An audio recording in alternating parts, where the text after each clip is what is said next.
Hello friends, आज हम पढ़ेंगे प्रव्रजा संस्कार के 10 आदेश और प्रारंभिक शिक्षण विधियां किस प्रकार की थी इसके बारे में। तो हम अपना वीडियो स्टार्ट करने से पहले एक बार पिछला जो हमने पिछले क्लास में पढ़ा है उसका हम लोग एक बार रिवीजन कर लेते हैं। हमने पिछले वीडियो में पढ़ा था कि प्रव्रजा संस्कार क्या होता तथा यह किस प्रकार संपन्न कराया जाता है। ठीक है, तो आइए स्टार्ट करते हैं हमारा वीडियो, फिर हम उसके बाद प्रव्रजा संस्कार के बारे में भी जानेंगे। तो प्रव्रजा संस्कार के 10 आदेश। प्रव्रजा संस्कार के बाद 10 आदेशों का बालकों को पालन करना होता था, जो कि इस प्रकार है। तो हम 10 आदेशों को जानने से पहले एक बार प्रव्रजा संस्कार क्या था इसके बारे में हम लोग रिवीजन कर लेते हैं। तो प्रव्रजा संस्कार के बारे में हमने कल पढ़ा था कि प्रव्रजा संस्कार जो है मठों में प्रवेश करने के लिए कराया जाता था। प्रव्रजा संस्कार जो है मठ का जो श्रेष्ठ भिक्षुक होते थे उनके द्वारा ये संस्कार संपन्न कराया जाता था। इसमें जो है बुद्धम शरणम गच्छामि और धम्मम शरणम गच्छामि, संघम शरणम गच्छामि जो वाक्य है इसका 3 बार उच्चारण करना होता था। तत्पश्चात यह संस्कार जो है पूर्ण माना जाता था। अब हम इसके अर्थ को भी जान लेते हैं। बुद्धम शरणम गच्छामि का अर्थ होता है मैं बुद्ध की ओर जा रहा हूँ। ठीक है, उसके बाद फिर धम्मम शरणम गच्छामि का अर्थ होता है मैं धर्म की ओर जा रहा हूँ। फिर संघम शरणम गच्छामि का अर्थ होता है मैं संघ की ओर जा रहा हूँ। ठीक है, तो ये प्रव्रजा संस्कार हुआ। अब प्रव्रजा संस्कार किन लोगों के लिए हैं, उनमें कितने वर्ष के जो है बालक प्रवेश पाते हैं इसके बारे में जानते हैं। तो प्रव्रजा संस्कार जो है इसमें 6 वर्ष की उम्र में जो बालक है प्रव्रजा संस्कार होता है। इसमें जो है समाज के सभी वर्ग जो होते थे उनको प्रवेश मिलता था। केवल चंडाल वर्ग जो थे उन्हें ही प्रवेश इसमें प्राप्त नहीं होता था, उनके लिए यह संस्कार नहीं होता था। बाकी सभी वर्ग जो थे उनको प्रव्रजा संस्कार या प्रारंभिक शिक्षा जो होती थी उसको प्राप्त करने की अनुमति थी। प्रव्रजा संस्कार जो है जो बालक का प्रव्रजा संस्कार होता था वे बालक के जो माता पिता होते थे उनकी अनुमति से ही ये संस्कार संपन्न कराया जाता था। परिवार के किसी सदस्य या सगे संबंधी की अनुमति से ये संस्कार नहीं होता था जब तक उसके पेरेंट्स उसको प्राप्त करने की अनुमति न दें। ठीक है, तो फिर और इस शिक्षा की अवधि 6 वर्ष की होती थी। प्रथम 6 माह में जो है सिद्धिरस्तु नामक जो है बाल पोथी पढ़ाई जाती थी। उसके पश्चात 5 विद्याओं का ज्ञान दिया जाता था।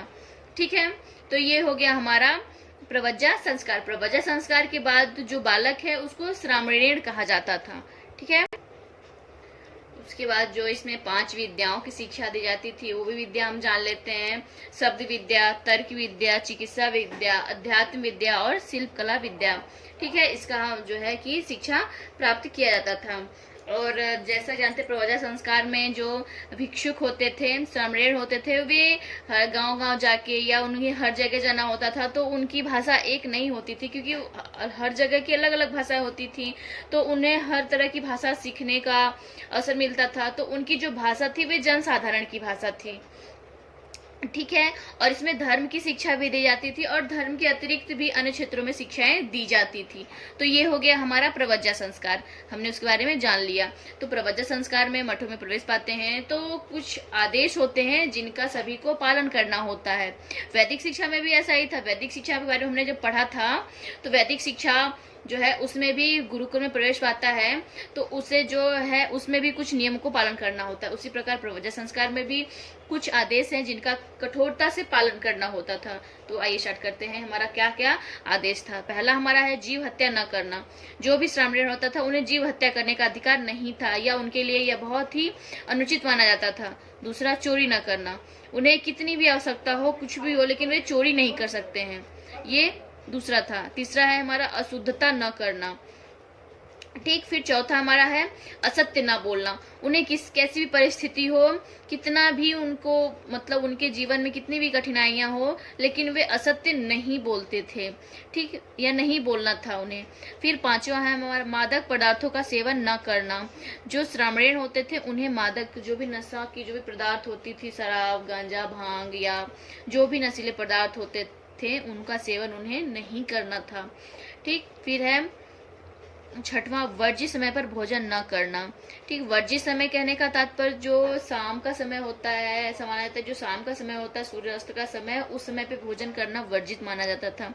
तो वर्ज्य समय पे भोजन न करना। नृत्य एवं संगीत से दूर रहना, जो भी, क्योंकि वे श्रामणेण भिक्षुक होते थे तो उन्हें नृत्य, संगीत या जीवन की जो भी विलासिता होती है उनसे दूर रहने को कहा जाता था। फिर है श्रृंगार की वस्तुओं का प्रयोग न करना, जो भी श्रृंगार, जो भी कॉस्मेटिक्स होते हैं या दर्पण या जो भी क्रीम पाउडर वगैरह जो भी कह लें, उन सभी चीजों से दूर रहना है। ठीक, उसके बाद हमारा है 9वां, ऊंचे बिस्तरों पर न सोना। उनके लिए जो जमीन होता है वहीं पे उनको सोने की अनुमति थी, उन्हें ऊंचे बिस्तरों पर, गद्देदार बिस्तरों पर सोने की अनुमति नहीं थी। उनको इस आदेश का पालन करना होता था।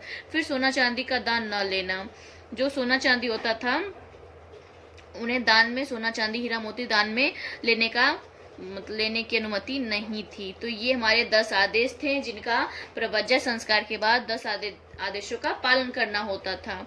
ठीक है, तो उसके बाद हमने जान लिया कि आदेश क्या क्या होते हैं। फिर हम जानेंगे कि प्रारंभिक शिक्षण विधियां क्या थी, जो बौद्ध शिक्षा प्राप्त करते थे। बौद्ध शिक्षा में जो प्रारंभिक शिक्षा थी उस समय जो उसकी शिक्षण विधियां क्या क्या थी। ठीक है, तो आइए हम इसके बारे में जानते हैं। जैसा कि पहले का बात है, तो पहले जो है कि प्रारंभिक शिक्षण विधियां प्राय मौखिक थी। पहले के समय में लिखने के लिए कॉपी, किताब ये सब नहीं हुआ करता था, तो जो प्रारंभिक शिक्षण की विधियां थी वे मौखिक हुआ करती थी।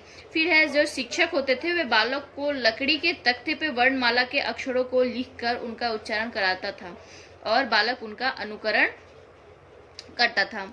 जैसा कि पहले के समय में जो है कि कॉपी किताब नहीं होते थे, तो जो शिक्षक होते थे वे लकड़ी की जो तख्तियां होती थी उस पे वर्णमाला के अक्षरों को लिखा करते थे, और जो बालक होते थे वे जो शिक्षक हैं उनके आदेशों का वे पालन करते थे, और जो शिक्षक कहता था उनको वे उसी प्रकार करते थे, उसका अनुकरण, और धीरे धीरे वह अनुकरण करना सीख जाता था। फिर उनके बाद बालक लिखना सीखता था।